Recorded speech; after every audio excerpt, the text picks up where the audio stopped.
Hello. So the answer is yes, I've had a haircut. I think it was long overdue. Okay,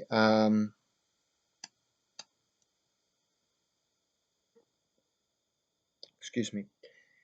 I want to talk a bit about the situation in the British Labour Party, which is Her Majesty's official opposition. Now, this has been an exceptional few months in British politics, and by extension of that, it's been exceptionally difficult time for the Labour Party. Their situation in Scotland is very bad. Electorally, they done very badly in two consecutive elections, in the general election and in local council elections this year. Um, and I think crisis is not an exaggeration. That is exactly what it is. At present, they have a leader who simply is not being endorsed by his parliamentary colleagues, and they have a rift between the membership on the parliamentary side of things and their supporters that is so deep that it looks almost intractable. And it is getting very, very bitter and ugly. Apparently today, Angela Eagle had her office window smashed in Wallasey. Now that may seem like some may downplay that and trivialize it. Smashing a window is more than an act of vandalism. It's dangerous. If someone was standing behind the window, you know, there would have been someone seriously injured, even killed. It's not an exaggeration. Um, So this toxic environment that is brewing within the Labour Party, I know about more about internal Labour politics than I do about internal Tory politics because I've read a lot of biographies on Tony Blair, Gordon Brown, and I'm currently halfway through a biography on Harold Wilson. The Labour Party has had bitter internal dispute before in the 70s, in the 2000s between Blair and Brown, but it's never been this bad. And I think that the party, I would say the party needs to look at itself, but at the moment, this is not a unified party. It's essentially two Labour parties in everything but name. Now, I'm not a member of the Labour Party. I have voted Labour a few times in my life, but I'm not a member of the Labour Party, and I'm mostly talking about this as an outsider.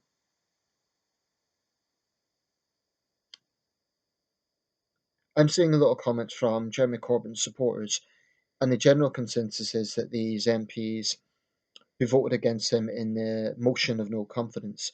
Just to recap, 172 MPs versus I believe it was 44 MPs. So a very strong majority expressed that they had no confidence in Jeremy Corbyn as leader of the Labour Party. Now, Corbyn's supporters are dismissing them as traitors, as Blairites, as right wingers, etc., etc., etc. There's a few things to point out. Firstly, these people have worked in close proximity with Jeremy Corbyn for the last, what's been, 10 months. And I think it's a little bit dismissive to just say that they are not giving him a chance. It's been 10 months. They've been working in close proximity. It is true that there has always been a right wing initiative or agenda against Jeremy Corbyn. In wider terms, the Murdoch press has been out to get him. That's quite obvious. But to be quite honest, the Murdoch press has been out to get everyone who's left wing. I mean, they gave Miliband a very rough time as well. And just for the record, I've got contempt for the Murdoch press, but that really isn't the major issue here. And I think, frankly, it would be a bit dismissive to just blame all of this on the right wing press because they are right wing. That's what they do. That it's not news. It's not surprising. The real issue is how Jeremy Corbyn has been able to handle this. Now, as a leader, he is a weak leader, and there's no escaping that. And that's a problem for democracy because you need an opposition with a strong leader. He is a weak leader because he simply hasn't been able to command the support of his colleagues. He hasn't been able to inspire people to believe that he is a credible prime minister. Leave aside ideology. People say, oh, it's all about right wing views and so. Leave aside ideology. I believe you could have a strong left wing leader who has a chance of getting into number 10. Part of the problem with Jeremy Corbyn is he is given the perception that he never wants to govern. Now, people will say, oh, well, that shows his humility. I disagree. I think it's fundamentally problematic. What is the point of having strong ideological, passionate views if you never have the chance to govern? I think it was Alistair Campbell said recently, and I know his name is dirt to left wingers in the Labour Party, but he made a very important point. In the end of the day, you cannot change anything unless you can govern. Opposition has a purpose. In a democracy, it holds a government to account. It offers an alternative point of view, and that is essential for democracy. But if you really, really, really want to change society, you have to govern. And it seems to me that Corbynistas or Corbynites or Corbyn supporters, if they find those terms derogatory, are simply living in a bubble. They simply will not grasp the wider picture. And they're living in their very, very small sectarian mindset. These are people who have hatred and contempt for members of their own party, let alone the wider public and the wider country. And that just indicates how bad a situation Labour is in. Um, Attacking democratically elected MPs is a disgrace. And this is nothing new. During the Syria airstrikes vote, there were female MPs being threatened with rape because of the way they were voting. And far from relishing bombing Syrian children, they were voting on whether or not to take action against a brutal, sadistic, fascist terrorist organization. So the thinking behind a lot of this, to me, is just deeply, deeply, deeply narrow. Corbyn hasn't done anywhere near enough to rein in on it. Sure, he's made condemnations, but even his own deputy, no one can accuse Tom Watson of being a right wing figure. Even his own deputy has indicated that he is simply not fit to continue leading the Labour Party. So the question now is, what is the future for Labour? And by the way, this is not a case of me endorsing Angela Eagle. I don't I don't think she'd be a particularly great opposition leader either. I could see stronger people filling that role than Angela Eagle. But if Jeremy Corbyn continues as leader, and if this environment continues, Labour is going to self destruct. And I'm telling you now, if you're a Jeremy Corbyn supporter, you can insult me, you can think that I'm a right wing or whatever. I am telling you, you will never, ever get your ideology into governance if you don't look at the wider picture. And what's happening now is possibly even worse than what was happening in the 80s. At least in the 80s, Neil Kinnock tried to do something about the militant left sort of getting into the party. The people will say, oh, they're the real Labour, they're the roots of the party. I'm well aware of Labour's foundations. I'm well aware of the purpose that it was initially set up. And of course, it is essential that that ideology has to be maintained, otherwise, it becomes another party. And I totally understand the controversy with New Labour. But if you are not electable, it counts for nothing. I mean, look at Clement Attlee. He is one of the most respected, if not the most respected, Labour leader. And he's also regarded as one of the greatest British Prime Ministers ever. Some sources even put him at number one. The University of Leeds poll put him even above Churchill. Yet Clement Attlee was hardly a right wing figure. He was true Labour. So why is it that Corbyn is not another Clement Attlee? I think it's because Attlee knew how to deliver to the country. And okay, it was a different era. The power of the media is much, much greater today, etc., etc. But Attlee had a united party. Corbyn does not. I should say had a more united party. Don't know all internal workings of the Attlee government, but it was certainly more united than Corbyn's Labour Party is. Um, Corbyn has done far too little to stem this sectarianism and the extremism within Labour ranks. And I see this as no better than if the Tories had far right people in their ranks openly supporting racist views and so on. The Labour Party today has far left elements that are openly communist, openly far left, and openly hateful and sectarian towards anyone who has a different point of view. This is dangerous, and gives a very negative perception of the Labour Party to outsiders. If your attitude to anyone who questions Jeremy Corbyn is you're a Tory bastard or you're a Blairite, you're not going to get anywhere. It's the same sort of narrow thinking of Scottish nationalists. Um, it's a Leninist mentality, a tribal, small-minded mentality. I heard one Corbyn supporter earlier saying, "Oh, we're a tolerant party." Really? Well, that will take some convincing, because right now Labour seems to be the exact opposite, a deeply intolerant party.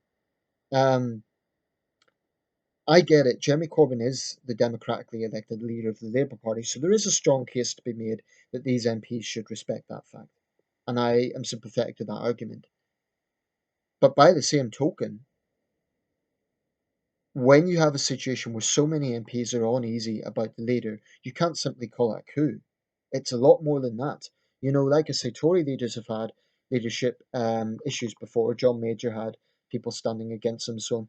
I can't think of a situation where there has been such a gulf between the member base and the parliamentary base. So it may well be that the only solution is for a split, i.e., let's call it the Socialist Labour Party, right, led by Jeremy Corbyn, and let's just have a new Labour Party.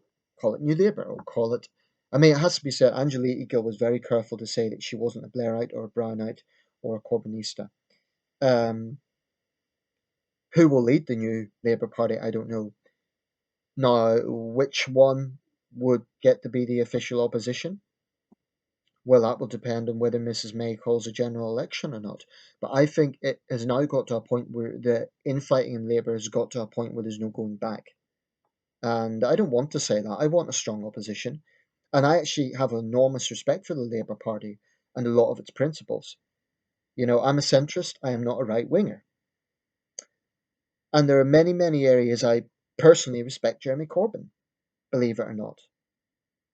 You know, given everything I've said in this video, people might not believe that. But I do believe a lot of his domestic policies are based on genuine compassion for people who are struggling, and I have a lot of sympathy with that. But there's other areas of little sympathy in. So, you know, it just depends on whatever the given issue is. But it is quite clear that Labour is in a complete and utter mess. And from my perspective, Corbyn supporters, there is a deep intolerance. You know, it's one thing standing by your leader. It's quite another standing by them to a point where you shame anyone who has a different point of view to the point of being deeply intolerant. Um, and I have seen this from the very beginning from Corbyn supporters. There is a very, very narrow minded attitude from them. It's like anyone who doesn't slavishly agree with St. Jeremy is a Blairite traitor. That's more or less their mindset. Um, so yeah, they just need to be aware of this.